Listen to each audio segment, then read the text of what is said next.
श्री गिरिराज धरण की जय, श्री वल्लभाधीश की जय। तो कल दूसरा श्लोक शेष बच गया था, आज उसे पूरा कर लेते हैं।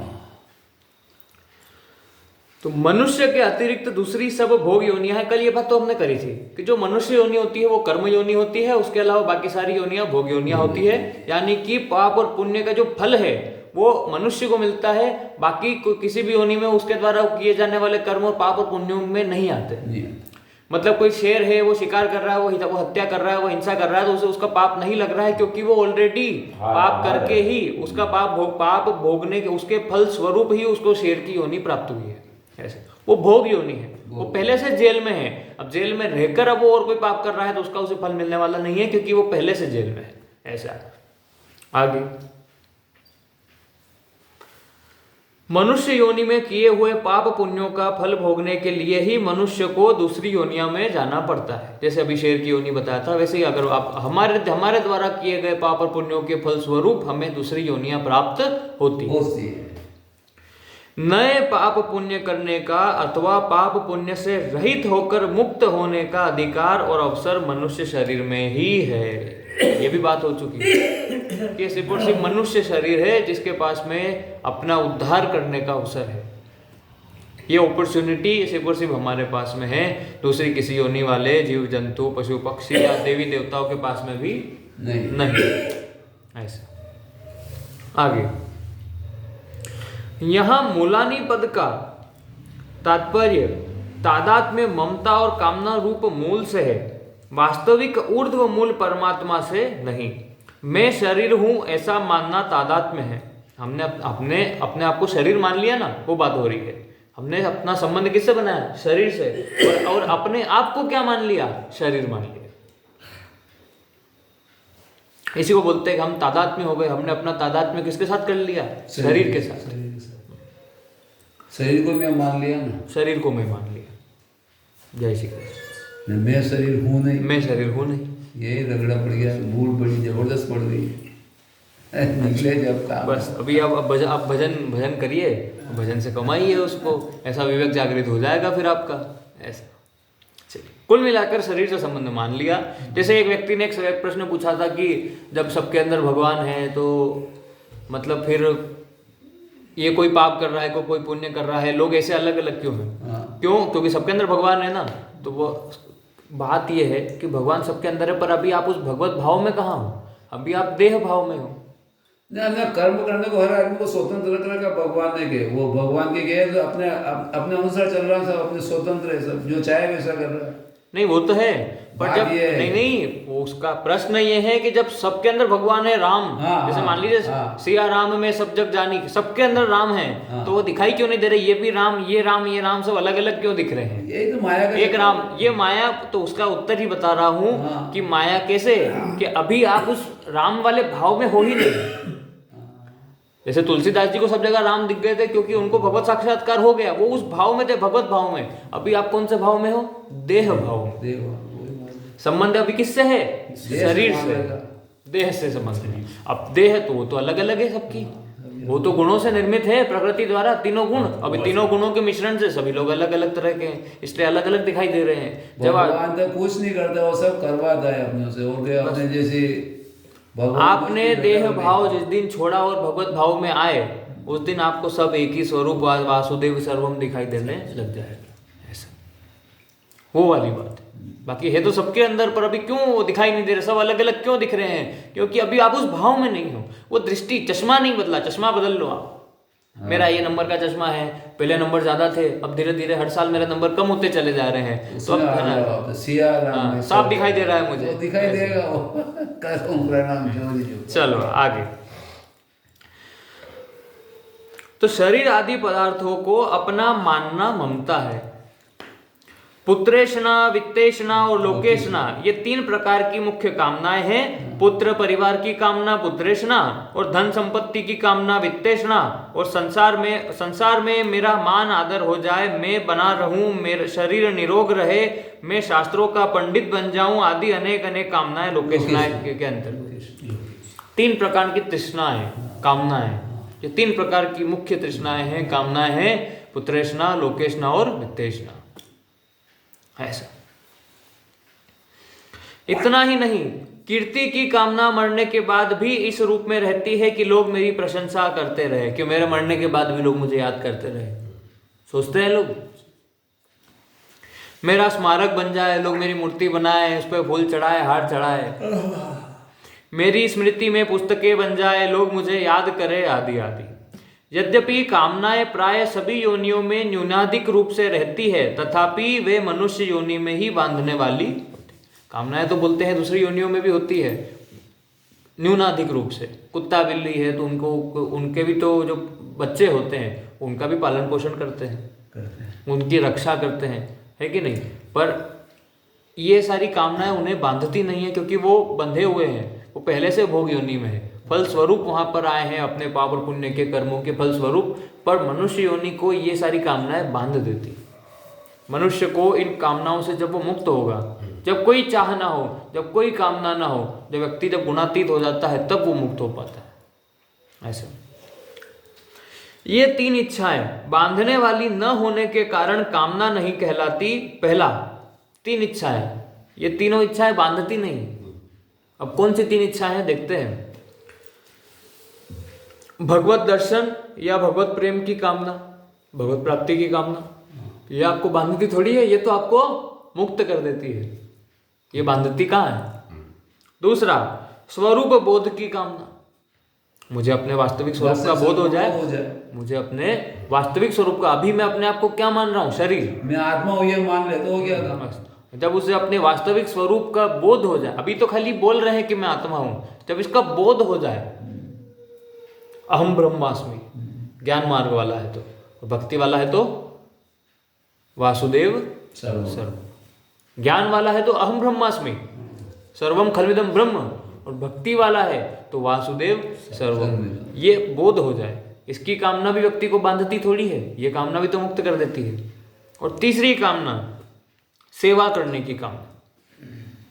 खुद के लिए व्यक्ति कर्म कर रहा है कि वो तो सकाम हो जाएगा, पर दूसरों की बिना किसी फल की इच्छा से दूसरों की सेवा, तो ये भी निष्काम भाव से, तो ये भी व्यक्ति को मुक्त कर देती है। तो ये तीन कामनाएं जो है, कामनाएं तो हैं पर ये व्यक्ति को बांधती नहीं। आगे एक और बात, अभी कल परसों ही मेरी किसी से बात हो रही थी, तो उसी के बारे में मैंने बताया, जैसे वहाँ पर काम, क्रोध, मत, मात्सर्य, लोभ की बात हो रही थी, तो वहाँ पर मैंने बताया कि ऐसा नहीं है कि ये भावनाएं सब गलत है। काम, क्रोध, लोभ, मद, मात्सर्य कुछ गलत नहीं है। ये सब गलत कब हो जाती है, जब संसारिक हो, संसार में हो तो गलत है। सोचिए, क्रोध कंस को था भगवान के प्रति, द्वेष था, पर उद्धार तो हो गया। शिशुपाल को द्वेष किया उसने, शिशुपाल को था, उसका उद्धार हुआ। रावण को था, उसका उद्धार हुआ। हिरण्यकश्यप को था, उसका उद्धार हुआ। तो उद्धार सबका हुआ। यानी कि ऐसे समझिए कि सांसारिक संसार में, मटेरियलिस्टिक वर्ल्ड में अगर कोई भी भाव है, चाहे वो अच्छा भी क्यों ना हो, प्रेम तो है नहीं, राग है, मोह है, वो भी व्यक्ति को बांध देता है। और स्पिरिचुअल यानी आध्यात्मिक संसार में, आध्यात्मिक मार्ग में, भगवत मार्ग में भी कोई भावना हो, पर वो सब भगवान के प्रति हो, तो व्यक्ति मुक्त हो जाता है। यानी यहाँ पर सब कुछ, मतलब आप कोई सी भी भावना हो, अच्छी या बुरी, व्यक्ति को बांधेगी ही बांधेगी, संसार की तो बांधेगी। और आध्यात्मिक मार्ग में कोई सी भी भावना हो, सब कुछ जायज है, सब कुछ अलाउड है, क्योंकि वो किसके प्रति है, भगवान के प्रति। आप भगवान को जिस भाव में भजोगे, भगवान आपको उस भाव में आपको प्राप्त होगा। अगर आप द्वेष या क्रोध या बदले की भावना से भी भज रहे हो, तो भगवान आपका दुश्मन बन के आके आपको मार कर आपको उद्धार कर देंगे, पर आएंगे जरूर। पर अगर अच्छी भावना रखकर, सकाम भावना है, अच्छी भावना से मतलब सकाम फल की भावना है, पुण्य कर रहा हूँ वगैरह वगैरह, वो करके संसार में भी कर रहे हो तो भी बंद ही रहे, भगवत प्राप्ति नहीं होने वाली। कुल मिला के जो भावनाएं हैं, काम, क्रोध, लोभ, मद, मात्सर्य, सारी, ये भी कब गलत नहीं है, जब भागवतिक हो, समर्पित हो, जब ये सारी भावनाएं भी भागवतिक हो, भगवान के प्रति हो। कुल मिलाकर एक संबंध भगवान से जिसका है, उसे भगवत प्राप्ति पक्की है। अपनी भावना सांसारिक है, हमारी ये सारी भावनाएं बस भगवान के प्रति ना होकर संसार के प्रति आती, ये गड़बड़ ये है। गलत कुछ नहीं है, मैं कहता हूं इस संसार में कुछ भी गलत नहीं है, पर बात यह है कि हम क्या कर रहे हैं, जिसके प्रति करना चाहिए उसके प्रति ना रखकर जिसके प्रति नहीं करना चाहिए संसार उसके प्रति रख ले। बाकी सब कुछ सही है, पर कब? जब वो भगवान के प्रति हो। संबंध तब किससे हो? जब भगवान से हो। चाहे आपका क्रोध की भावना, बदला कैसी भी भावना क्यों ना हो, पर अगर भगवान के प्रति है आपका उद्धार पक्का है। इस प्रकार से आगे स्वरूप बोध या परमात्मा यानी कि भगवत दर्शन या भगवत प्रेम की इच्छा कामना नहीं है, क्योंकि स्वरूप और परमात्मा दोनों ही नित्य प्राप्त तथा अपने हैं। जैसे अपनी जेब से पैसे निकालना चोरी नहीं कहलाती, तो ये कोई कामना नहीं है क्योंकि वो तो पहले से ही है। हमारा वास्तविक स्वरूप हमारा वही है। अगर हम उसे फिर से अगर जानना चाह रहे हैं तो ये कोई कामना नहीं हो गई, वो तो हमारा ही है ना। कामना क्या? जो हमारे पास नहीं है हम उसे चाहते हैं, पर ये तो हम पहले से हमारे पास है। ऐसा आगे तो वो चोरी नहीं कहलाती। ऐसे ही स्वरूप या परमात्मा जो अपने तथा अपने में है की इच्छा करना कामना नहीं कहलाती।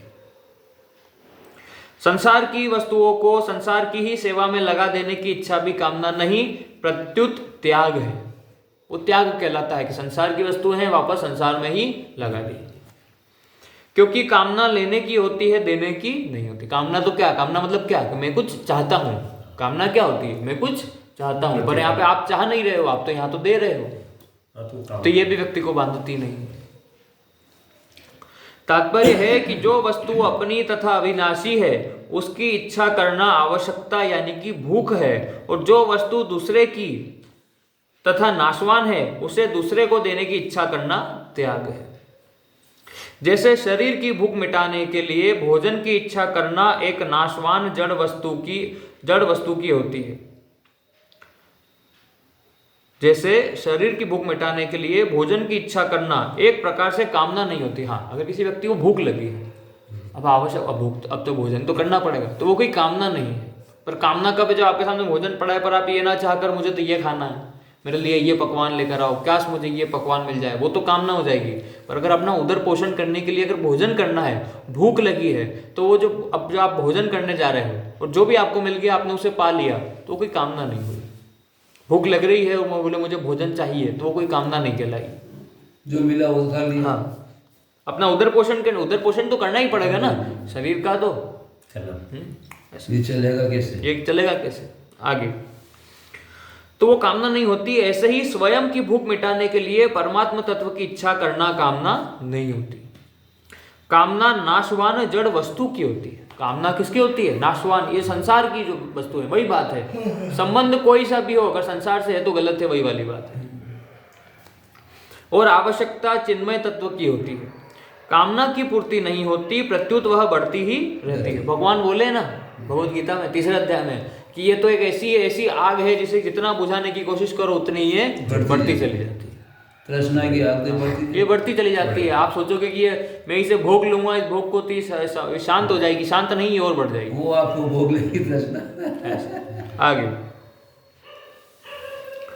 और आवश्यकता चिन्मय तत्व की होती है। कामना की पूर्ति नहीं होती, प्रत्युत वह बढ़ती ही रहती है, इसलिए उसका त्याग करना है, परंतु आवश्यकता की पूर्ति होती है।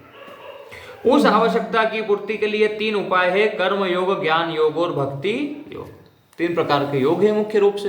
कर्म योग से आप अपने परमात्मा तत्व को प्राप्त कीजिए, तत्व बोध प्राप्त कीजिए, या ज्ञान योग से या भक्ति योग से, आपकी रुचि के अनुसार। मनुष्य ने सांसारिक नाशवान और ज्ञान योग और भक्ति योग में एक शब्द में बोलूं तो ऐसा है, ज्ञान योग में क्या होगा? सब कुछ समेटकर मैं में स्थित हो जाना। अभी जैसे मैंने बताया था क्या, अहम ब्रह्मास्मि, उसमें क्या किया हमने? सबकी ममता टाक बटोर, पर उसमें फिर वो ममता कहाँ, सब कुछ खत्म करके कहाँ व्यक्ति स्थित हो गया? मैं में स्थित हो गया, अहम ब्रह्मास्मि। और भक्ति योग में क्या होता है? सब कुछ समेटकर तुम में स्थित हो जाना। किसमें? भगवान।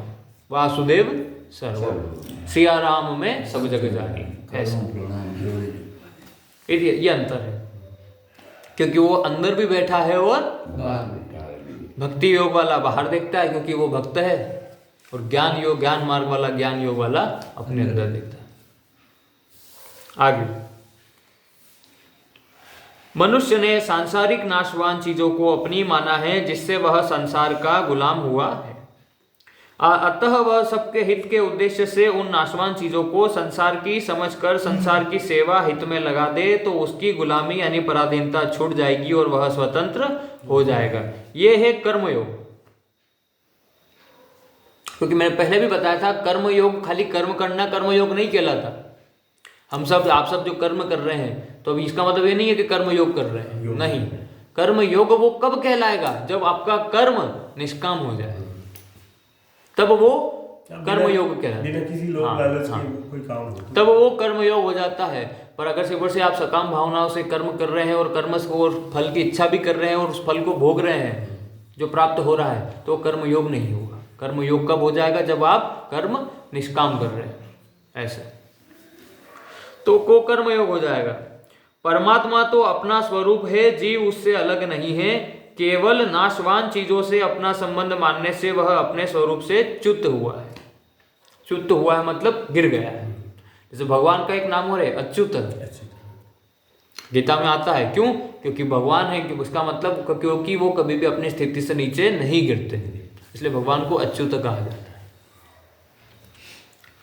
आगे, अतः नाशवान के संबंध का त्याग कर दें तो अपने स्वरूप का बोध हो जाएगा। यह है ज्ञान योग, इसे ज्ञान योग कहते हैं। फिर से दोहरा देता हूं, परमात्मा तो अपना स्वरूप है, जीव उससे अलग नहीं है। केवल नाशवान चीजों से अपना संबंध मानने से वह स्वरूप से च्युत हुआ है। अतः नाशवान के संबंध का त्याग कर दे तो अपने स्वरूप का बोध हो जाएगा। ये ज्ञान योग है, यानी ये विवेक जागृत कर ले कि संसार सब नाशवान है, संसार मेरा नहीं है, ये परिवर्तनशील है। जो चिन्मय सत्ता चेतन तत्व परमात्मा तत्व है, वही वास्तविक में शाश्वत है और मैं उसी का अंश हूँ। जिसे ये विवेक जागृत हो जाता है, उसे तत्व बोध हो जाता है, और यही ज्ञान योग है। आगे, भगवान अंशी है और जीव अंश है, और इनका परस्पर नित्य संबंध है। केवल नाशवान चीज को अपनी माना है, जिससे वह भगवान से विमुख हुआ है। नाशवान को अपना न मानकर एकमात्र भगवान को ही अपना मानने से वह स्वतः भगवान के सम्मुख हो जाएगा और उसे भगवत प्रेम प्राप्त हो जाएगा। ये क्या है? भक्ति योग। कि सब कुछ किसका मान लिया? भगवान का। तात्पर्य यह है कि नाशवान चीज को अपनी मानने से ही यह जीव संसार का गुलाम, अपने स्वरूप से च्युत और भगवान से विमुख हुआ है। यदि वह नाशवान चीज को अपनी न माने, जो कि अपनी है भी नहीं, तो संसार की गुलामी छूट जाएगी और अपने स्वरूप का बोध हो जाएगा और भगवत प्रेम की प्राप्ति हो जाएगी। आगे, जब कामनाओं से प्रेरित होकर मनुष्य कर्म करता है, तब उन कर्मों के संस्कार उसके अंतःकरण में संचित होकर भावी जन्म मरण के कारण बन जाते हैं। जन्म मरण का कारण हम कई बार पढ़ चुके हैं कि व्यक्ति जो बार बार कर्म कर रहा होता है, उसकी आसक्ति जिनके साथ होती जाती है ना, वो कर्म जैसे करता है, वो कर्म उसके संचित कर्म में जमा होते जाते हैं। उसी के अनुसार उसका प्रारब्ध रचा जाता है। जैसे कर्म करेगा, उसी के अनुसार उसका प्रारब्ध रचा जाएगा, वो उसके संचित कर्मों में चला जाएगा। कितने पाप करे हैं, कितने पुण्य करे हैं, और कितनी उसकी किसके साथ में आसक्ति रही है। जब उसकी अंत समय में मृत्यु हुई थी, तब उसका अंत समय में उसकी मति क्या थी, उसी के अनुसार उसकी गति होगी। किसका स्मरण कर रहा था, वो किस भाव में स्थित था, किस गुण में स्थित था, ये सारी बात है। पुराना कर्म फली संचित कर्म वाई मरी जाए तो भुगतना पड़ता। भले हमारा बढ़िया कीधो वैसा तो कहीं नहीं, पुराना में भी बाकी रह गए, भी जुड़े सब पुराने कर्मों को भोगना ही पड़ता है। आगे मैं कहीं नहीं कीधो भीष्म पितामह, कहीं नहीं कीधो कतरा जन्म बिना होना तो जो भुगतना पड़े। आगे, मनुष्य योनि में किए हुए कर्मों का फल इस जन्म में तथा मरने के बाद भी अवश्य भोगना पड़ता है। मरने के बाद भी भोगना वो संचित रह जाएगा, वो आपने भोगना अवश्यमेव भोक्तव्यम कृतम कर्म शुभाशुभ। अतः तादात्म्य में ममता और कामना के रहते हुए कर्मों से संबंध नहीं छूट सकता है। जब तक आपका संसार से संबंध है, तब तक कर्मों से संबंध नहीं छूट पाएगा। मारो छोड़ना पड़े तो छूटे। यह नियम है कि जहां से बंधन होता है वहीं से छुटकारा होता है। ये पहले भी अभी आ चुका था भगवत गीता में 8वें अध्याय के आसपास, कि संबंध जहां से, यानी गड़बड़ जहां से है, उसका हल भी तो वहीं से होगा। किसी को दिक्कत अगर पेट में है, तो दिमाग का इलाज करने से क्या होगा? चोट जहां पे लगी है, पट्टी भी तो वहीं करनी पड़ेगी, किसी और जगह पट्टी करने से क्या फायदा, ऐसा। जैसे रस्सी की गांठ जहां लगी है वहीं से वह खुलती है, किसी दूसरी जगह खोलोगे तो वो गांठ ही नहीं है। मनुष्य योनि में ही जीव शुभ अशुभ कर्मों से बंधता है, अतः मनुष्य योनि में ही वह मुक्त हो सकता है। क्योंकि आपने जो शुभ अशुभ कर्म करे हैं वो भी मनुष्य योनि में किए हैं, तब उनसे मुक्त होने का जो साधन है वो भी मनुष्य योनि में ही प्राप्त हो। पहले श्लोक में आए ऊर्ध्व मूलम पद का तात्पर्य है परमात्मा जो संसार के रचयिता तथा उसके मूल आधार है, और यहाँ मूलानी पद का तात्पर्य है तादात्म्य ममता और कामना रूप मूल जो संसार में मनुष्य को बांधते हैं। साधक को इन तादात्म्य ममता और कामना रूप मूलों का तो छेदन करना है और ऊर्ध्व मूल परमात्मा का आश्रय लेना है, जिसका उल्लेख तमेव चाध्यम पुरुषम प्रपद्ये पद से इसी अध्याय के 4 श्लोक में हुआ है। मनुष्य लोक में कर्मानुसार बांधने वाले तादात्म्य ममता और कामना रूप मूल नीचे और ऊपर सभी लोकों योनियों में व्याप्त हो रहे हैं। पशु पक्षियों का भी अपने शरीर से तादात्म्य रहता है, पशु पक्षियों को भी अपनी संतान में ममता होती है और भूख लगने पर खाने के लिए अच्छे पदार्थों की कामना होती है। ऐसे ही देवताओं में भी अपने दिव्य शरीर से तादात्म्य प्राप्त पदार्थों में ममता और अप्राप्त भोगों की कामना रहती है। हमने कई बार कथाओं में देखा है देवी देवताओं को भी। इस प्रकार तादात्म्य ममता और कामना रूप दोष किसी न किसी रूप में ऊंच नीच सभी योनियों में रहते हैं, परंतु मनुष्य योनि के सिवाय दूसरी योनियों में ये बांधने वाले नहीं होते। यद्यपि मनुष्य योनि के सिवाय देवादि अन्य योनियों में भी विवेक रहता है, पर भोगों की अधिकता होने तथा भोग भोगने के लिए ही उन योनियों में जाने के कारण उनमें विवेक का उपयोग नहीं हो पाता। जो देवी देवताओं की जो योनियां हैं, अब उनके पास विवेक हमसे ज्यादा है, पर उनके पास जो सुख है, जो उन्हें आनंद प्राप्त हो रहा है, वो भी हमसे 1000 गुना ज्यादा है। ऐसा आया था कि मनुष्य जीवन में एक मनुष्य को जितना सुख मिल सकता है उससे 100 गुना ज्यादा सुख उन देवी देवताओं को मिलता है जो अपने पुण्य कर्मों का फल के फल स्वरूप देवता बने हैं स्वर्ग आदि में, उन्हें मिलता है। उनसे 100 गुना ज्यादा सुख उन्हें मिलता है जो वहां पे शुरू से देवी देवता है ही, जो अपने पुण्यों के फल स्वरूप देवी देवता नहीं बने मनुष्य से, जो वहीं के देवी देवता है, उन्हें उनसे 100 गुना ज्यादा सुख इंद्र का होता है, और इंद्र से 100 गुना ज्यादा सुख ब्रह्मा जी का होता है। ये आई थी बात। और बोलते हैं ब्रह्मा जी के सुख से भी अनंत गुना सुख हो किसके पास होता है? भगवत प्रेमी भक्त के पास होता है। ऐसा आगे तो इसलिए अब उन्हें इतना सुख मिल रहा है कि उनके पास विवेक हमसे ज्यादा होने के बाद भी उस विवेक का वो उपयोग नहीं कर पाते, क्योंकि सुख और आनंद भी उन्हें उतना ही ज्यादा मिल रहा है, तो वो भ्रमित हो जाते हैं। जैसे हम भ्रमित हो गए इस संसार के इस छोटे से सुख को देखकर हम भ्रमित हो गए, वैसे ही वहां के उस इतने ज्यादा सुख से वो भी भ्रमित हो गए।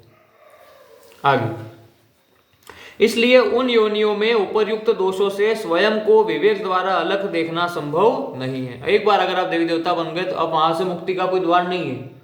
वहां तो पुण्य पाप जो भी है भोग कर वापस आओगे, फिर से साधन करोगे, तो फिर से साधन नहीं किया तो फिर से वहां साधन होता ही नहीं देवी योनि में, तो वहां से महामुक्त होने का कोई साधन नहीं है। वापस यहाँ आना पड़ेगा, और यहाँ पर आकर आपने फिर से साधन किया तो ठीक है, नहीं किया तो फिर से जन्म मृत्यु के चक्र में फंस गए। मनुष्य योनि ही ऐसी है जिसमें विवेक के कारण मनुष्य ऐसा अनुभव कर सकता है कि मैं यानी स्वरूप से तादात्म्य ममता और कामना रूप दोषों से सर्वथा रहित हूं, कि ये मेरा वास्तविक संबंध नहीं है मेरा इस शरीर से। भोगों के परिणाम पर दृष्टि रखने की योग्यता भी मनुष्य शरीर में ही है। परिणाम पर दृष्टि न रखकर भोग भोगने वाले मनुष्य को पशु कहना भी मानो पशु योनि की निंदा ही करना है। उनको तो पशु कहना भी बेकार है, क्योंकि पशु तो अपने कर्म फल भोगकर मनुष्य योनि की तरफ आ रहा है, पर यह मनुष्य तो निषिद्ध भोग भोगकर पशु योनि की तरफ जा रहा है। वो जो पशु है वो तो फिर भी अपनी 84 लाख योनियां भोगते भोगते मनुष्य योनि की तरफ ही तो आ रहा है, पर ये मनुष्य ये तो और पाप कर करके वो नीची योनियों की तरफ जा रहा है। पशु योनि की तरफ जाए तो कौन श्रेष्ठ हुआ? वो पशु श्रेष्ठ हुआ उससे, तो क्योंकि वो ऊपर बढ़ रहा है, उसकी गति ऊपर आ रही है, पर उसकी गति नीचे हो रही है। उनके भोग कम हो रहे हैं, अपने तो भोग बढ़ रहे। इसी के साथ दूसरा श्लोक समाप्त होता है। तीसरा श्लोक हम कल प्रारंभ करेंगे।